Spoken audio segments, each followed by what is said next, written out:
Good morning. കർത്താവിൻ്റെ നാമം വാഴ്ത്തപ്പെടുമാറാകട്ടെ. ഞാൻ ഒന്നുകൂടെ വായിക്കാം. മത്തായിയുടെ സുവിശേഷം അതിൻ്റെ 11:25. O Father, Lord of heaven and earth, thank you for hiding the truth from those who think themselves so wise and clever. തന്നെത്താൻ നീതിമാന്മാരാണെന്നും ബുദ്ധിമാന്മാരാണെന്നും ജ്ഞാനികളാണെന്നും തന്നെത്താൻ വിചാരിക്കുന്നു. അതാണ് ഏറ്റവും വലിയ ഡിസപ്ഷൻ. ജീസസ് ക്രിസ്തു പ്രാർത്ഥിക്കുന്നു എന്ന് ഓർത്തോണം. അത് അഹങ്കാരിയുടെ ഒരു ലക്ഷണമാണ്. എനിക്കെല്ലാം അറിയാം, അല്ലെ ഞാൻ എന്ത് ചോദിച്ചാലും കിട്ടും, അല്ലെങ്കിൽ എന്നിൽ കൂടെയാണ് ഇതെല്ലാം നടക്കുന്നത്. ആത്മീയ അഹങ്കാരമുണ്ട്, ലോകപ്രകാരമുള്ള അഹങ്കാരം. പക്ഷേ ഈ രണ്ട് കൂട്ടർക്കും കർത്താവ് തൻ്റെ ഹിഡൻ ട്രഷേഴ്സ് വെളിപ്പെടുത്തി കൊടുക്കത്തില്ല. കാരണം ജനറലായിട്ട് പിടികിട്ടുന്ന കുറേ കാര്യം, ഇപ്പം ബൈബിൾ ആര് വായിച്ചാലും കുറേ കാര്യങ്ങൾ നമുക്ക് പ്രസംഗിക്കാൻ പറ്റില്ല. പ്രസംഗിക്കാൻ വേണ്ടിയിട്ടല്ലേ കുറേ കാര്യങ്ങൾ മനസ്സിലാക്കാൻ വേണ്ടി ആര് വായിച്ചാലും ഒരുപാട് ബുദ്ധിയും ഞാനുള്ളവർ ആര് വായിച്ചാലും പിടികിട്ടും. പക്ഷെ അതിനപ്പുറത്തോട്ട് അതിൽ കർത്താവ് ഉദ്ദേശിക്കുന്ന ഒരു വെളിപാടെന്ന് പറഞ്ഞൊരു സാധനമുണ്ട്, റെവലേഷൻസ്. അതാ ഈ ദിവസങ്ങൾ നമ്മൾ സംസാരിക്കുന്നതൊക്കെ അതിൻ്റെ അടിസ്ഥാനപ്പെട്ട അതൊക്കെ റെവലേഷൻസാണ്. എനിക്ക് ഒത്തിരി നാൾ വെളിയിട്ടായിരുന്ന സാധനമാണ്. ഞാൻ പലപ്പോഴും പ്രസംഗിച്ചിട്ട് ന്യായപ്രമാണത്തിന് കീഴിൽ നിന്നും കർത്താവ് നമ്മളെ സ്വതന്ത്രനാക്കിയിരുന്നു. കഴിഞ്ഞിടയ്ക്കാണ് പരിശുദ്ധാത്മ റെവലേഷൻ നിന്ന് നീ ഒരിക്കലും ന്യായപ്രമാണത്തിൻ്റെ കീഴിലല്ലായിരുന്നു. കാരണം നീ യഹൂദനല്ല. ഇനി നീ യഹൂദനാണെ തന്നെ നീ ജനിച്ചപ്പം അതിനൊക്കെ എത്രയോ നൂറ്റാണ്ടുകൾ മുമ്പേ ആ ന്യായപ്രമാണം ഞാൻ മാറ്റിക്കളഞ്ഞു. റെവലേഷൻ ആരെങ്കിലും പറഞ്ഞു തന്നാണോ? പറഞ്ഞു തരാനാണെങ്കിൽ ഇപ്പോഴും പറയും. നമ്മൾക്ക് പലപ്പോഴും എല്ലാ ക്രിസ്ത്യൻ സഭകളുടെയും ഒരു വിചാരം എന്നാന്ന് ചോദിച്ചു കഴിഞ്ഞാൽ, ഒരാൾ ഒന്ന് ജന്മനാ നമ്മൾ ക്രിസ്ത്യൻ ആകുന്നു, അങ്ങനെ ഒരു കാര്യമേ ഇല്ല. ആരും ജന്മം കൊണ്ട് ക്രിസ്ത്യൻ, അതിൽ ക്രിസ്ത്യൻ പേരെ ഇടാൻ പറ്റും. കഴിഞ്ഞ ദിവസം ഞാൻ ഫേസ്ബുക്കിൽ ഒരു ദേവാസം എടുക്കുന്ന ഒരു വീഡിയോ, നമ്മൾ ഇറ്റാലിയൻ റെസ്റ്റോറൻറ്റിൽ ഇപ്പോൾ ഇറ്റാലിയൻ ഫുഡ് കഴിച്ചോണ്ട് നമ്മൾ ഇറ്റലിക്കാരാവും എന്ന് പറഞ്ഞ പോലെ ഉള്ളൂ. അല്ല അറബിക് ഫുഡ് കഴിച്ചോണ്ട് നമ്മൾ അറബികളാണ് എന്ന് പറഞ്ഞതുപോലെയുള്ളൂ. നമുക്കൊരു ക്രിസ്ത്യൻ പേരിട്ട് നമ്മൾ ക്രിസ്ത്യൻ ആകത്തില്ല. കർത്താവിനെ നമ്മൾ എപ്പം ഹൃദയം കൊണ്ട് വിശ്വസിച്ച്, അപ്പം നമ്മൾ പറയും നമ്മളല്ല കർത്താവിനെ വിശ്വസിക്കുന്നത്. നമ്മുടെ പാപങ്ങൾക്ക് വേണ്ടി കർത്താവ് മരിച്ചുവെന്നും കർത്താവിൻ്റെ മരണം ഉയർത്തുകൊണ്ടാണ് എനിക്ക് ദൈവസന്നിധി നീതീകരണം കിട്ടിയതെന്നും ഞാൻ ഇനി പരിശുദ്ധാത്മാവിന് വേണ്ടി നടത്തപ്പെടാനുള്ള തിരിച്ചറിവും വീണ്ടും ജനം പ്രാപിച്ചെന്നും പരിശുദ്ധാത്മാവിൻ്റെ ഇമ്പോർട്ടൻസ് എന്താണെന്നും തിരിച്ചറിയുന്നില്ല എങ്കിൽ ഞാനൊരു കാര്യം പറയും, നമ്മൾ ക്രിസ്ത്യൻ എന്ന് പറയാൻ പറ്റത്തില്ല. കാരണം വചനം വ്യക്തമായിട്ട് പറയും, ദൈവത്തിൻ്റെ പൈതൽ, ദൈവത്തിൻ്റെ മക്കൾ, അവരാണല്ലോ ക്രിസ്ത്യൻസ് എന്ന് പറയുന്നത്. കർത്താവിനെ അനുഗമിച്ചവർ, വിശ്വാസം ദൈവത്തിൻ്റെ മക്കളായ those who are led by the spirit of God are the children of God. അപ്പം നമ്മൾ ക്രിസ്ത്യൻ കുടുംബത്തിൽ ജനിച്ച് വളർത്തപ്പെട്ടു. നമ്മൾ ലോകക്കാരും നമ്മളൊരു വ്യത്യാസമില്ല. അവർ ചെയ്യുന്ന എല്ലാ പ്രവൃത്തികളും അതിനെ കണ്ട് ഒരു പടി കൂടെ നമ്മൾ കൂടി ചെയ്യുന്നുണ്ട്.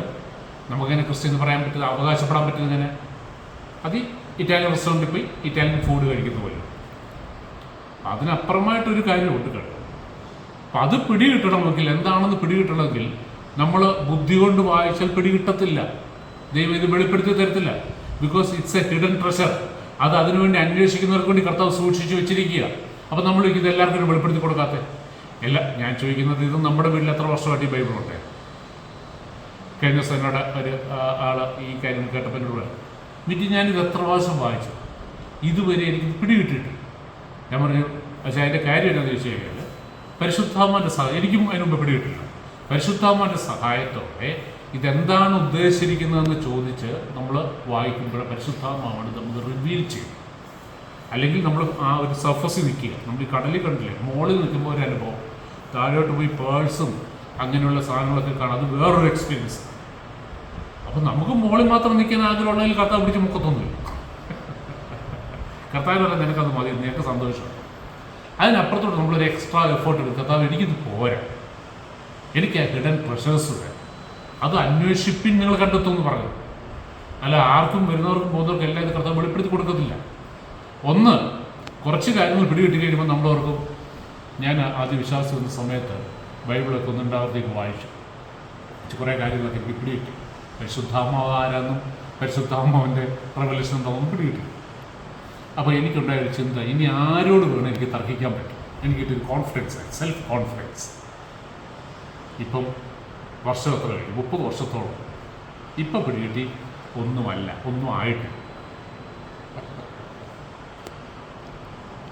ഓക്കെ, അപ്പം ജീസസ് ക്രൈസ്റ്റ് പറയുന്നത് those who think themselves so wise and clever. അപ്പോൾ നമ്മൾ ഈ കാറ്റഗറി വരുന്നുള്ളത് നമുക്ക് നമ്മളെക്കുറിച്ച് തന്നെ ചിലപ്പോൾ ഒരു പരന്ന വായന, ഒരു വൈഡ് അല്ലെങ്കിൽ ഒരു എക്സ്പോഷർ അല്ലെങ്കിൽ റീഡിങ് നമുക്കാണ്. ഒത്തിരി ബുക്സ് വായിച്ചു അല്ലെങ്കിൽ ഒത്തിരി ഗോൾ ചെയ്തു, കുറേ കാര്യങ്ങൾ നമുക്കറിയാം. ഏതിനെ കുറിച്ച് നമുക്ക് സംസാരിക്കാൻ പറ്റും. ഫിലോസഫിയാണ് ബെസ്റ്റ്. അപ്പോൾ നമുക്ക് കുറച്ച് കഴിയുമ്പോൾ ആൾക്കാർ ഇങ്ങനെ ഇവനെന്ത് പറയുന്നു. നമ്മൾ ഗീത എടുക്കുന്നു, ഖുറാൻ എടുക്കുന്നു, ബൈബിൾ എടുക്കുന്നു, മറ്റ് പല കാര്യങ്ങൾ എടുക്കുന്നു. ഒന്ന് അവസാനം പ്രൂവ് ചെയ്യുന്ന ദൈവമില്ല. ഇപ്പോൾ കേൾക്കുന്നതിന് ഇങ്ങനെ കണ്ണു കഴിച്ചു. അതിനാൽ ദൈവമക്കളെ പറ്റിക്കാൻ പറ്റത്തില്ല, അല്ലാത്തത്. അപ്പോൾ കുറച്ച് കഴിയുമ്പോൾ നമുക്ക് തോന്നുന്നു. അപ്പോൾ നമ്മളെ പ്രസംഗങ്ങൾക്ക് വിളിക്കുന്നു, ഡിബേറ്റ് നടത്തുന്നു. അപ്പോൾ കുറച്ച് കഴിയുമ്പോൾ നമുക്ക് തന്നെ ഞാൻ കൊള്ളാവുന്നൊരു കക്ഷിയാണ്, അത്യാവശ്യം എനിക്ക് ബോധ്യമുണ്ട്. ഇങ്ങനെയുള്ളവർക്ക് കർത്താവിൽ നിന്നൊന്നും കിട്ടത്തില്ല. അവസാനം കർത്താവിൻ്റെ മുമ്പിൽ നിൽക്കുമ്പോൾ കർത്താവിനോട് നമുക്ക് ബാക്കി ആരോടും നമുക്ക് തർക്കിക്കാം. കർത്താവിനോട് തർക്കിക്കാൻ പറ്റും.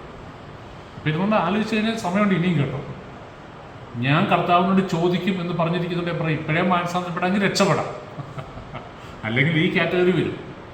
തന്നെത്താൻ ബുദ്ധിമാന്മാരാണെന്നും വിവേകികളാണ് ചിന്തിക്കുന്നവർക്ക് മറച്ചു വെച്ചിട്ട് ശിശുക്കളെ പോലെയുള്ളവർക്ക് കർത്താവേ I belong to you, I am a child of God.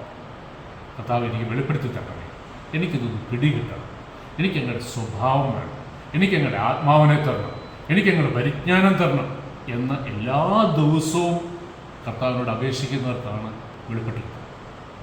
ഇനി അതൊന്നും പിടികിട്ടത്തില്ല, മനസ്സിലാകുന്നില്ല പറഞ്ഞു കഴിഞ്ഞാൽ ഓർത്താൽ മതി. എവിടെയോ സെൽഫ് റൈച്ചസസ് മാറാനുണ്ട്, എവിടെയോ മാനസാന്തരപ്പെടാനുണ്ട്. അല്ലെങ്കിൽ നമ്മുടെ ഉള്ളിൽ നമ്മൾ അറിയാതെ കിടക്കുന്ന ഒരു സ്പിരിച്വൽ പ്രൈഡ് കാണും, അത് മാറാൻ കാണും. അത് മാറിയില്ലെങ്കിൽ ഇതൊന്നും കുറച്ച് മാത്രം പിടികിട്ടും. ബാക്കി മുഴുവൻ നമ്മൾ ഒന്നിൽ ന്യായപ്രമാണത്തിൻ്റെ അടിസ്ഥാനത്തിൽ അല്ലെങ്കിൽ നമ്മുടെ സ്വന്തം ഒരു നീതിബോധമുണ്ട് ഈ ലോകാർക്കുള്ളത്, അതിൽ മുമ്പോട്ട് പോകേണ്ടി കഥ പറയുക.